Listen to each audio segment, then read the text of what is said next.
कल हमने डिस्कस किसके बारे में किया था सर? मोल कंसेप्ट के बारे में, जहां पे हमने सीखा था कि एक मोल किसी भी सबस्टेंस का कितना होता है sir? It's equal to 6.022 into 10⁻23 particles. और साथ ही में हमने ये चीज भी सीखी थी कि अगर आपके पास एक मोल इन टर्म्स ऑफ मास निकालना है sir, in terms of mass 1 mole it's equal to gram molar mass के बराबर, ठीक है। और साथ ही में हमने ये भी बोला था कि अगर गैसेस हो गए, गैसेस के लिए आपके पास वॉल्यूम अगर ऑक्यूपाई करते हैं गैस, तो एक मोल ऑफ गैस किसी भी गैस का वो कितना वॉल्यूम ऑक्यूपाई करता है sir? 22.4, but at STP. STP की कंडीशन हमने सीखी थी, it's equal to 0 degree Celsius या 273 डिग्री केल्विन, एंड एक एटमॉस्फेयर आपके पास क्या होता है सर? प्रेशर होता है, ठीक है ना, बात है समझ। अब आगे बढ़ते हैं इसमें। आगे ये कि अगर आपके पास जनरली किसी भी सबस्टेंस में नंबर ऑफ मोल्स निकालने होंगे, नंबर ऑफ मोल्स अगर आपको कैलकुलेट करने होंगे, let's suppose number of moles हमारे पास n के बराबर है, ठीक है। उसके लिए हमारे पास फॉर्मूला क्या है? It's equal to given weight या given mass upon molar mass. Given mass upon molar mass के बराबर, ठीक है। गिवन मास का मतलब जो भी आपके पास सैंपल गिवन होगा उसका वजन कितना है, और साथ ही में आपके पास की मोलर मास कितना है। क्यों? देखिए, आपको मालूम है कि एक मोल ऑफ पार्टिकल का जो वजन है, एक मोल ऑफ पार्टिकल का जो वजन है उसको क्या कहते हैं सर? मोलर मास, ठीक है ना। अब गिवन सैंपल आपके पास है, उसका वजन लेट्स सपोज x ग्राम्स है। अब मैं बता दूंगा आपको कि कितने मोल्स इसमें हो गए। अब बता दोगे ना टोटल सैंपल कितना वजन रखता है, और डिवाइड करोगे कि एक मोल का वजन कितना है।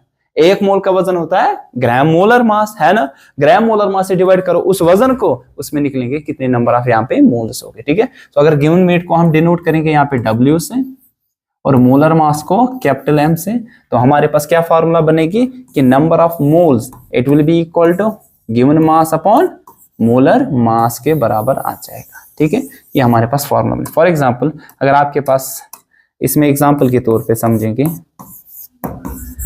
मान लीजिए आपके पास सैंपल एक है, ये सैंपल है सोडियम हाइड्रोक्साइड का NaOH का, और इसके आपने 300 ग्राम्स लिए। कितने सर? 3। अगर आपको यहाँ पे फाइंड करना होगा इसमें कितने नंबर ऑफ मोल्स हो गए, सो कैसे फाइंड करेंगे इसमें कितने नंबर ऑफ मोल्स है? So you will say that कि नंबर ऑफ मोल्स आ जाएगा गिवन मास, वो कितना है? 300, है ना सर। अच्छा, मोलर मास कितना है आपके पास यहाँ पे NaOH का? आप बता दोगे सोडियम का 23 होता है ना सर, ऑक्सीजन का 16 और हाइड्रोजन का 1। टोटल कितना आएगा सर?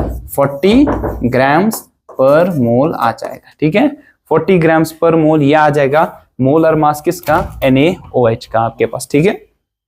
अब बता दो number of moles given mass, molar mass आपके पास 40 आएगा। सो 0 और 0 क्या हो जाएगा सर? कैंसिल, ठीक है ना। ग्राम और ग्राम क्या हो जाएगा सर? कैंसिल। 4 8 आर 32, 4 7 आर 28, है ना सर। 4 7 आर 28, बचे कितने? 2। यहाँ पे पॉइंट चढ़ेगा, वहां पे 0 चढ़ेगा, तो यहाँ पे आपके पास बनेगा 2, तो आपके पास 7.20 मोल्स फाइनली यहाँ पे आ जाएंगे, ठीक है। बात आई समझ?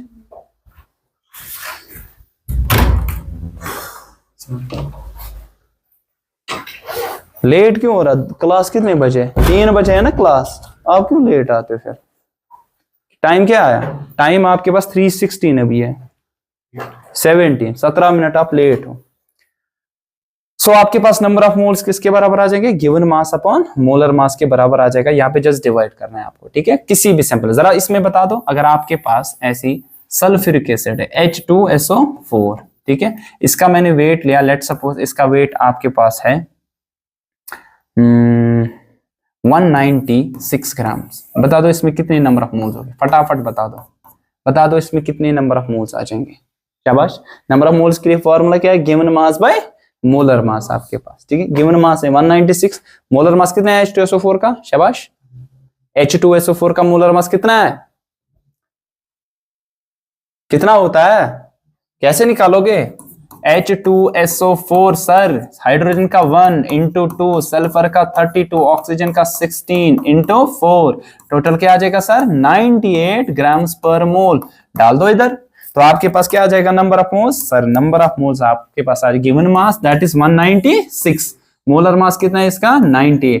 98 1 आर, 98 2 आर, तो आपके पास कितने मोल्स आएंगे? 2 मोल्स इसके आ जाएंगे। ठीक है, कोई कंफ्यूजन? क्लियर अभी तक? ठीक है, ये तो आसान चीज थी, ठीक है, आसान भाषा हमने कहा है। अब देखो कल जो आपने पढ़ा उस पे प्रॉब्लम्स कैसी आ सकती हैं। आपसे पूछा गया कि calculate mass of one atom of S8 molecule, यहां से लिखेंगे S8 नॉट मॉलिक्यूल, S8 का, ठीक है। ये आपके पास S8 गिवन है। S8 आपके S मतलब सल्फर। अब यहाँ पे एक पॉली एटॉमिक है क्योंकि इसमें कितने एटम्स है? 8, ठीक है ना। अब ये मॉलिक्यूलर फॉर्म में तो होगा, तो इसमें मॉलिक्यूल्स हो गए कॉन्स्टिट्यूएंट पार्टिकल के एटम्स, मॉलिक्यूल, क्योंकि अगर एटॉमिक फॉर्म तो जस्ट क्या लिखा होता? सल्फर। यहाँ पे आपसे बोला गया कि एक एटम का वजन कितना होगा, इसके एक एटम का वजन कितना होगा, ठीक है, किसके? एक एटम ऑफ S8 मॉलिक्यूल।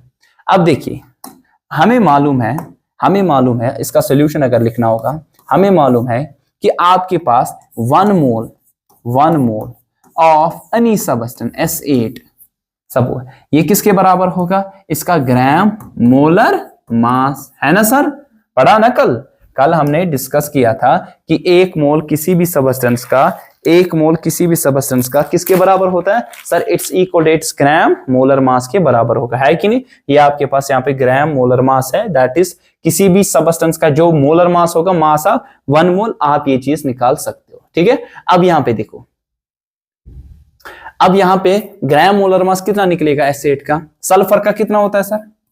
32, है ना सर? अच्छा, कितने हैं इस? 8, है ना सर?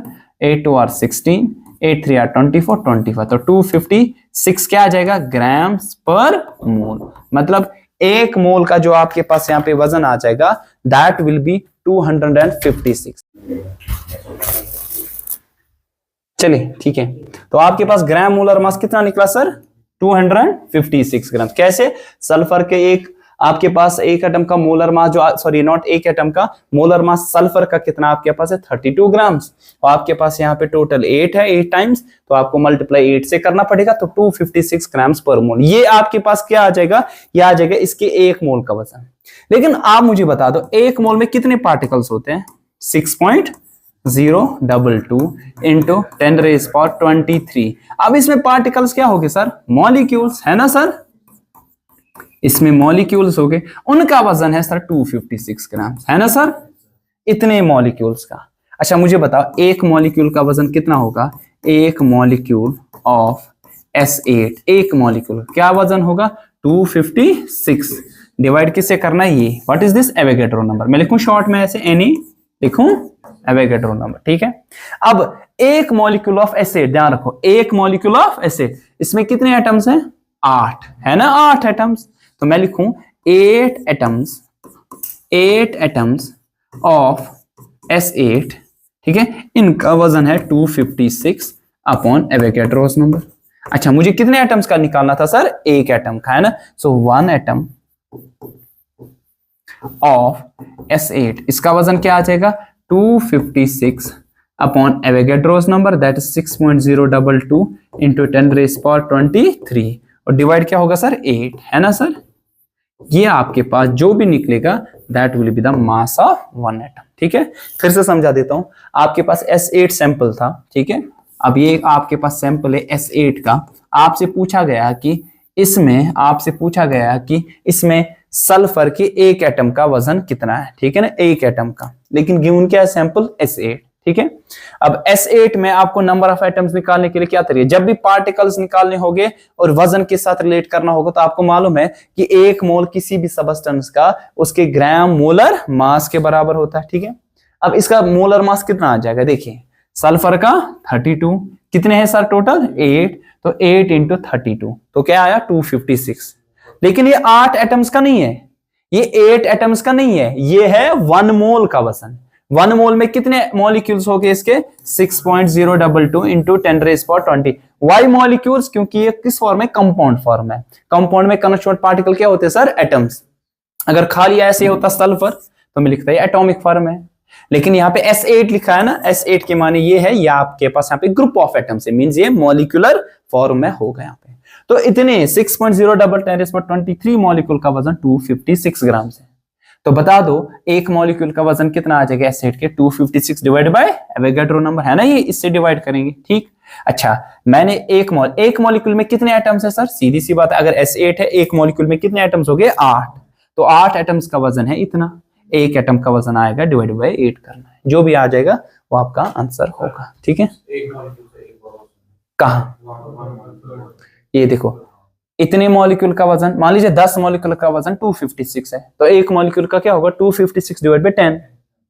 अब इतने मॉलिक्यूल्स का वजन है 256 ग्राम, तो एक मॉलिक्यूल का क्या है, 256 को डिवाइड करो इतनी मॉलिक्यूल, इतनी मतलब एवोगाड्रो नंबर है ना, मैंने शॉर्ट में लिखा ताकि यहाँ पे लंबा ना हो जाए, ठीक है।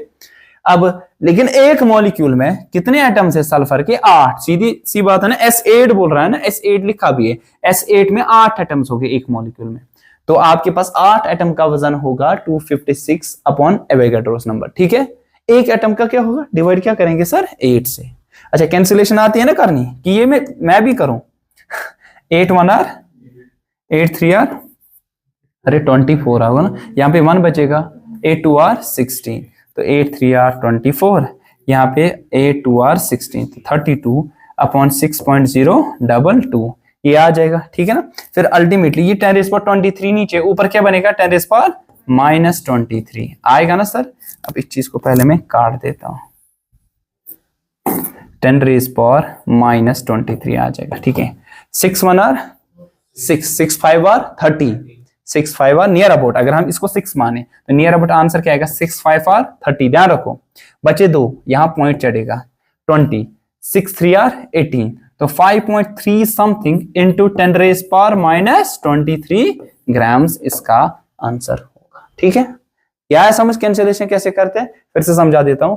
आपके पास मैंने सिंपल किया, यह है 32, इसको डिवाइड किससे करना है सर, 6.022 को एज्यूम करें 6, ठीक है ना, 6 लगभग 6 होगा ना, क्योंकि 6.022 हार्डली मैटर करता है कि अगर आप 6 लिखो या ये थोड़ी सी फर्क आएगी। 6 5 r 30 है ना सर, 6 5 r 30, बचे कितने 2, यहां क्या चढ़ेगा पॉइंट, वहां पे क्या चढ़ेगा सर 0, है ना सर, यहाँ पे पॉइंट है तो वहां पे चढ़ेगा 0, तो आपके पास क्या आने वाला है आंसर सर, यहाँ पे सर 6 3 r 18 है ना सर, स्टिल बचे 2, फिर से पॉइंट चढ़ा, यहाँ 0 चढ़ेगा, 6 3 r 18, तो वही तो आंसर आएगा ना 5.33 इंटू ये 10⁻+23 नीचे है, ऊपर क्या बनेगा सर -23, इतने ग्राम्स एक एटम का वजन, ठीक है।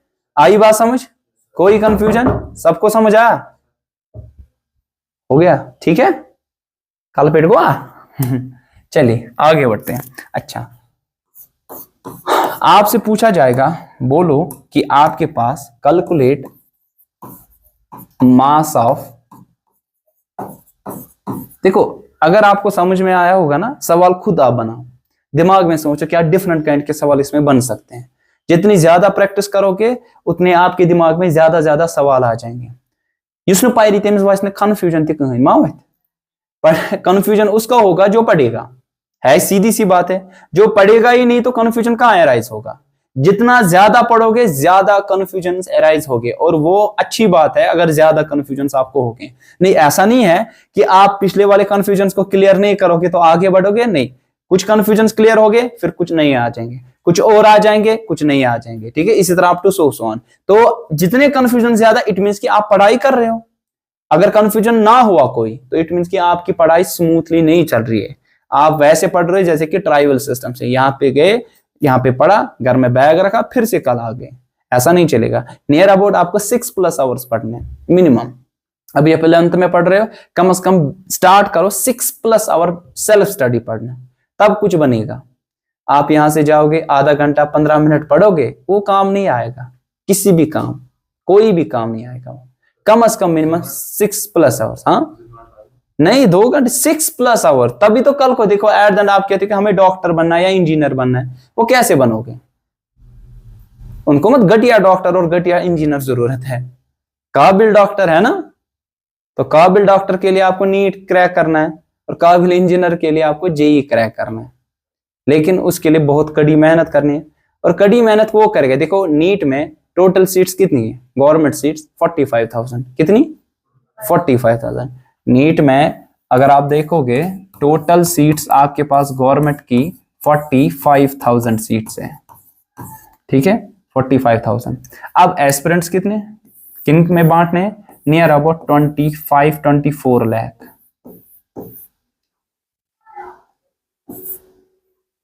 अच्छा अब क्या रेशो है, नियर अबाउट 2%, 2% लोगों को मिलेगी, है ना सर 45,000 2% को मिलेगी।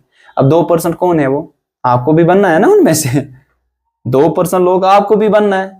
वो इट मीन्स कि 98% बंदे क्या कर रहे हैं, आपको वो चीज नहीं करनी है, आपको उनसे हट के करना है। 98% लोग यही करते हैं, घर जाते बैग छोड़ देते हैं, कल फिर से आते हैं, या आधा घंटा 1 घंटा 2 घंटा देते हैं। नियर अबाउट मिनिमम टाइम देना है, इसी को तो स्ट्रगल कहते हैं।